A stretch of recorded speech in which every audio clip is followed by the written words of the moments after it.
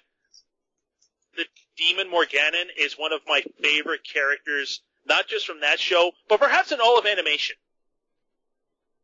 I have not seen the show, sadly. Oh. You're missing it. And his whole incantation is glorious because it starts with the words, "Hey there, how's it going?" As it should. That just sounds It's like like something he's Bill Murray making wrote. a bad telephone call.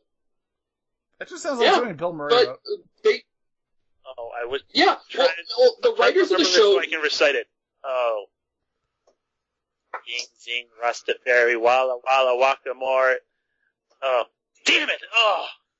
Hey there, how's it going is in there at some point. Having a good time, Vishnuva here. Yes! Oh my god. So fucking random. And the whole point is, the guy lives over a fried chicken place, and the scent of chicken has literally driven him insane. Yes. What? Yes! Are we still talking about Ghostbusters? Yes! He is the villain of the episode. You need to He's follow a the man... show, Connell. Yeah. Like, I know of the show, and I saw, like, half of one of the episodes, and I know that Venkman was voiced by the same guy that voiced Garfield. Yeah, Lorenzo Music. Yeah. Oh, wait. And I was just like, alright, well, okay. Well, you heard what... I think I'll watch, like, half an episode, and then I stopped watching it, because I never had to watch it when I was a kid. It was on the channels that, like, I wasn't allowed to get to as a child. Okay, well, I admit that we're probably tapping deep into the nostalgia factor of the show, so it may not necessarily hold up to someone who never saw it as a kid, but... Well, I saw the movies, and that's it. Yeah. Now, did any of you guys ever read... I'm speaking to you as a standard, regular old fan. Did any of you guys ever read... I may or may not have designed my atomic dismemberment array to look and sound like a proton pack, but whatever. Okay, well, you saw the movie, so I have to ask, did you play the Ghostbusters video game? Not the Nintendo one, the new one. Oh, fuck, yes I did. Oh, God, it was so good. Such a good game, and it had... So good. It was great Damn that... it, like, the way that they put it together is, like, you play that silent, non-speaking protagonist that can really just be your everyman so that the player can sort of sink himself into the shoes of that character. And then on top of that, they then go so far as to just let you sort of experience what it is to be a Ghostbuster in very much the way that they do it. Like, it was a mixture of horror, sci-fi, and action. Because a lot of the parts of the game you were kind of, like, creeping around with this little meter thing that you use to find the ghosts and to, like, scan areas for ghosty, vibes or whatever. But while you're having this scanner out, you can't also have your laser out. Like, you have to hang up your weapon in order to take out the scanner to search for and find these ghosts, or to put down your goggles to, like, scan for them and stuff like that, which I thought was just supremely friggin' cool. And then the parts where you are in the action and you are having to use a proton stream and to run around and do stuff, like, you can't just keep shooting. You have to vent heat out of your pack every now and then, so you have to, like, sort of, you can't be too literal when you're shooting. And on top of that, there's just, like, the way that they put it together. You capture them and let the stream, you gotta whack them around, then drop a trap and try to trap the ghost that way. Like, it wasn't just, you shoot a laser at them until they just dissipate and die, and they're gone away now, or something. It was like, no, you have to play this out like the Ghostbusters played it out. And it was voiced by the cast of, like, the original cast of the films. Yeah, and there was all the little things in it, too. Like, if you wanted to upgrade your weapons, you had to make money from catching ghosts, but if you did property damage, then you take a penalty, and it will take longer and be more difficult to get your upgrades.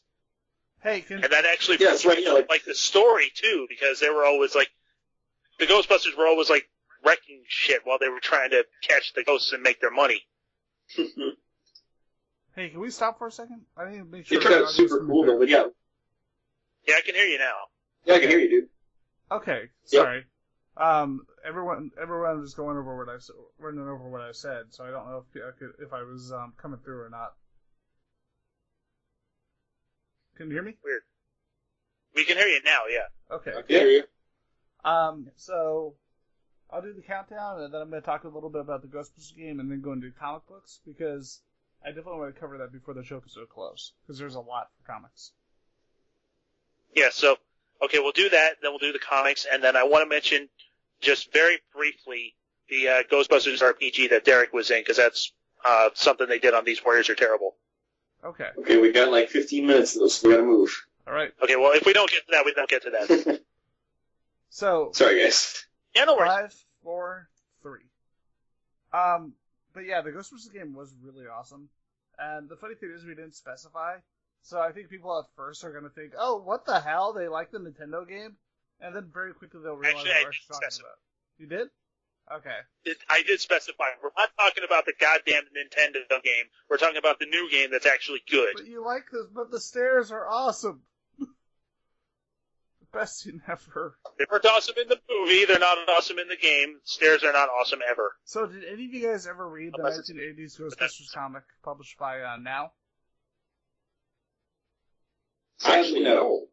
Okay, so... No, I do have one Ghostbusters comic where they're actually attacked by gangster ghosts and sent into purgatory. Was this from the 80s, or was this a recent comic? I think this was recent. Because this was a recent comic. Yeah, because if you look at the 80s comic, it's written by Star Trek writer James Van Hise and a little-known penciler named John Tobias, who would go on later on to create a game called Mortal Kombat. Awesome. Yeah, and it's actually really good. It went for about 2 or 3 years. I think it went for 2 years. But I think a lot of people don't realize how many Ghostbusters comics there actually have been, especially regarding the kind of ill-fated attempt to make the Ghostbusters miniseries comic book. Did any of you guys ever read the Ghostbusters miniseries comic from the early 2000s? No. Well, it was by a writer named Andrew Dabb, and it was actually by the artist who was doing G.I. Joe at the time it was Devil's Due. And basically what it was, it was set between movie 1 and 2. And it actually tied up a lot of little things. Like, it tied up, after dealing with what they deal with from the first movie, Ray actually gives up smoking. Because he realized how close all of them were to dying. And he really didn't see a reason to have to push himself any further towards that. So he actually gives up smoking. You actually get to see what happened with the roof, because you see but they didn't even bother to fix the roof. They just put some wooden boards on it and left it there. And I just thought that was kind of awesome, because it was very much in character. But unfortunately, the people who made it, they were trying to make it completely independently, but on a big mainstream comic book, on a big, mainstream comic kind of production. But they were trying to doing it with very little money. And it took a long time. They put a little too much into it as far as variant covers, that sort of thing. And their company actually went bankrupt by the time they finished the 4th issue. But it's a great comic book. It's just very hard to find. But if you can pick it up, if you can find it, get it. But it's nowhere near as good as what IDW has been doing with Ghostbusters lately. Have any? You mean like Infestation? Yep. The IDW. Shush. I like that. You're a bad person. I like it too. I think it's awesome. I thought you were being sarcastic. But No.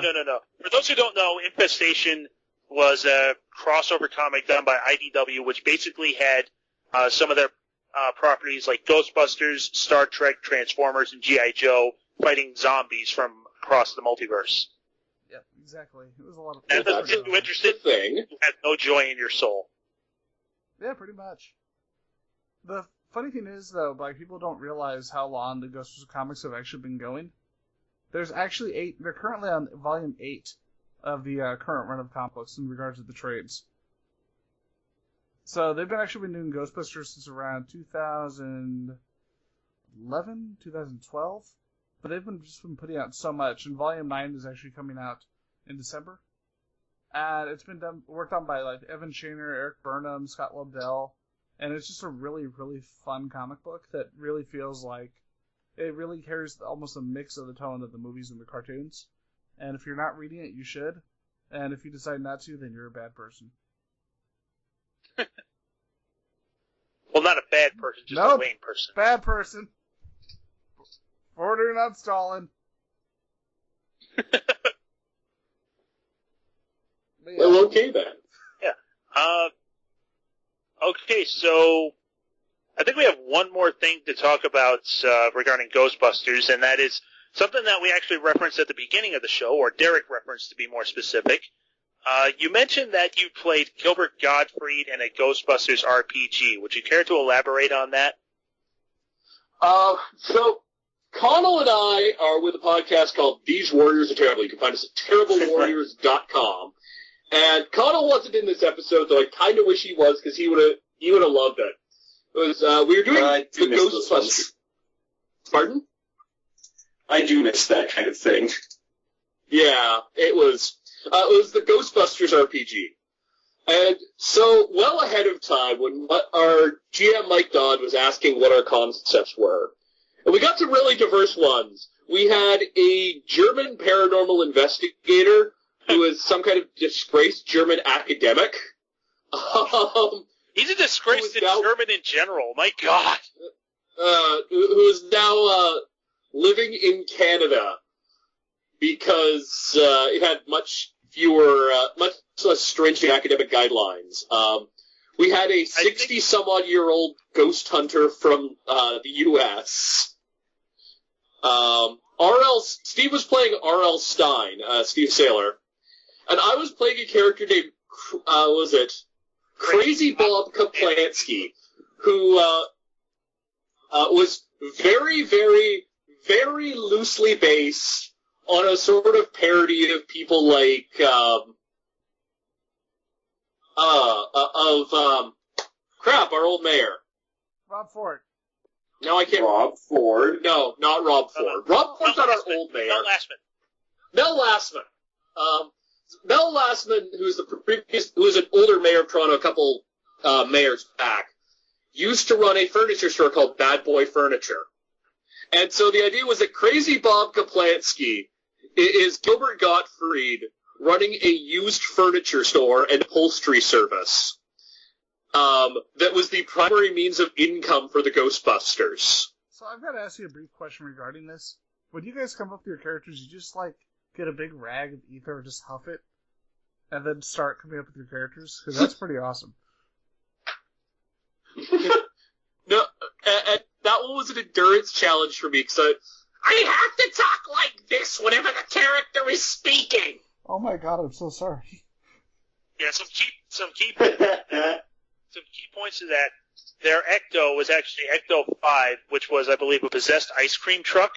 It was a possessed yes, our Ecto 5 was a possessed ice cream truck Named Chunky. that ran at something like 20 or 30 miles an hour. That was its top speed. Always played the ice cream truck music. And sometimes it would give us free ice cream, and sometimes it would just give us Ecto. And the thing was powered mostly by Mood Slime. Yes, it was in fact powered mostly by Mood Slime. I believe there was one point in the campaign where you were fighting skeletons with top hats, and when you just you put the top hat on, which I swear Birdman knew you were going to do. That was a trap, and you know it. Probably, but yeah, I put the top hat on, and the top hat immediately seals itself over his face, and they're able to cut it a bit so he can breathe. And he's looking around, he's like, You know, guys, I feel right. This feels okay to me. For those who don't know, Derek the Bard wears a top hat on his show. Yes. And so they drag the character back in Ecto 5, and they dunk his head into the mood slime to try and overpower the ectoplasm in the hat. And it basically makes him high. Yeah, I had no idea before this role-playing game that mood slime had the same effects as ecstasy. I love you guys! Because just about everybody who got slimed in that game acted like they were high on E. I just want to assume that it's like a mixture of that and Ecto Cooler. Like, it's like, here, drink this. Are you sure? Yes, it'll be fine. Oh. And then he starts to touch I've just always assumed bad things about Ecto Cooler that I dare not repeat on this show. Ecto Cooler was awesome. And I love the fact that there are actually recipes online to make Ecto Cooler. Some of those recipes will give you the diabetes, but yeah, they exist. So, okay, I think at this point we're about ready for the wrap-up. Yeah, this is actually... I'm just going to tell the truth here. I wanted to do this before I even realized that Ghostbusters is celebrating its 30th anniversary this year, because you don't need a milestone like the 30th anniversary to realize that Ghostbusters has just been, even if it's only considered a cult icon today, it's definitely an icon. I mean, as huge as it was in the 80s, it's transcended time, because there are Ghostbusters factions across North America. Like, people making their own suits, their own proton packs, doing up their own vehicles as Ecto-1s or whatever, and it's really cool. I mean, you've got 3 disgraced college professors and one guy looking for a paycheck running around with licensed nuclear accelerators on their backs that we don't even know how stable they actually are, fighting ghosts. Nobody believes them, everybody thinks they're full of crap, and yet they end up being heroes on so many levels. I mean, they're relatable, they're funny, they'll stand up to any challenge, even if they're, like, shitting their pants scared. Like, I liked these guys before I even liked Superman, or any superhero. These were my first superheroes, and they were, as weird as it sounds, they were a big influence on my life. So, on the off chance anybody related to Ghostbusters in any way is hearing this, thank you for so many years of amazing entertainment. Amen. Awesome. And that'll bring this episode of Circuit 42 Presents to a close. I've been Shane Fitzgerald, joined by Ian McIntosh. I'm Ian McIntosh, and now I'm gonna go celebrate by drinking Amaretto Almond, my magic inspiration drink. Derek the Bard. From Chase News, hello, be seeing you.